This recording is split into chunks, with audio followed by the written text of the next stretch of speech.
ଏହି ଦିନ ଆସିବ ପିଏମ୍ କିଷାନ 20ତମ କିସ୍ତିର 2000 ଟଙ୍କା। ଜାଣନ୍ତୁ ଜରୁରୀ ସୂଚନା। ପ୍ରଧାନମନ୍ତ୍ରୀ କିଷାନ ଯୋଜନାର 20ତମ କିସ୍ତି ଜୁନ୍ ମାସରେ ଅର୍ଥାତ୍ ଚଳିତ ମାସରେ ଜାରି ହୋଇପାରେ। ଏହାଦ୍ୱାରା କୋଟି କୋଟି ଚାଷୀଙ୍କୁ ଏକ ବଡ଼ ଆଶ୍ୱସ୍ତି ମିଳିବ।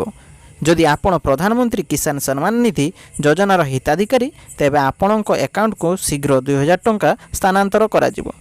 ସୂତ୍ରରୁ ମିଳିଥିବା ସୂଚନା ଅନୁଯାୟୀ ପ୍ରଧାନମନ୍ତ୍ରୀ କିଷାନ ଯୋଜନାର 20ତମ କିସ୍ତି 20 ଜୁନ୍ 2025ରେ ଚାଷୀଙ୍କ ଆକାଉଣ୍ଟକୁ ସ୍ଥାନାନ୍ତର କରାଯାଇପାରେ। ଯଦିଓ ଏହି ତାରିଖ ସରକାରଙ୍କ ଦ୍ୱାରା ଏପର୍ଯ୍ୟନ୍ତ ଆନୁଷ୍ଠାନିକ ଭାବରେ ନିଶ୍ଚିତ କରାଯାଇ ନାହିଁ, କିନ୍ତୁ ଏହି ତାରିଖ ଗଣମାଧ୍ୟମ ରିପୋର୍ଟରେ ପ୍ରକାଶ ପାଉଛି। ପୂର୍ବରୁ 19ତମ କିସ୍ତି ଫେବୃଆରୀ 2025ରେ ପଠାଯାଇଥିଲା।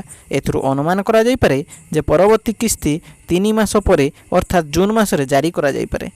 ସରକାର ସ୍ପଷ୍ଟ କରିଛନ୍ତି ଯେ କେବଳ ସେହି ଚାଷୀମାନଙ୍କୁ ଏହି କିସ୍ତି ମିଳିବ ଯେଉଁମାନେ ପ୍ରଧାନମନ୍ତ୍ରୀ କିଷାନ ପୋର୍ଟାଲରେ ପଞ୍ଜୀକରଣ ସମାପ୍ତ କରିଛନ୍ତି ଏବଂ ଯାହାଙ୍କ ପାଖରେ କୃଷକ ପରିଚୟପତ୍ର ରହିଛି। ଏପରି ପରିସ୍ଥିତିରେ ଯେଉଁ ଚାଷୀମାନେ ଏପର୍ଯ୍ୟନ୍ତ ଏହି ପ୍ରକ୍ରିୟା ସମାପ୍ତ କରିନାହାନ୍ତି, ସେମାନେ ଯଥାଶୀଘ୍ର ପଞ୍ଜୀକରଣ କରିନେବା ଉଚିତ। ଏହା ବ୍ୟତୀତ ଇ-KYC ବାଧ୍ୟତାମୂଳକ କରାଯାଇଛି। ଯେଉଁ ଚାଷୀମାନେ ଏପର୍ଯ୍ୟନ୍ତ ଇ-KYC କରିନାହାନ୍ତି, ସେମାନେ ପେମେଣ୍ଟ ମିଳିବାର ବିଳମ୍ବର ସମ୍ମୁଖୀନ ହୋଇପାରନ୍ତି।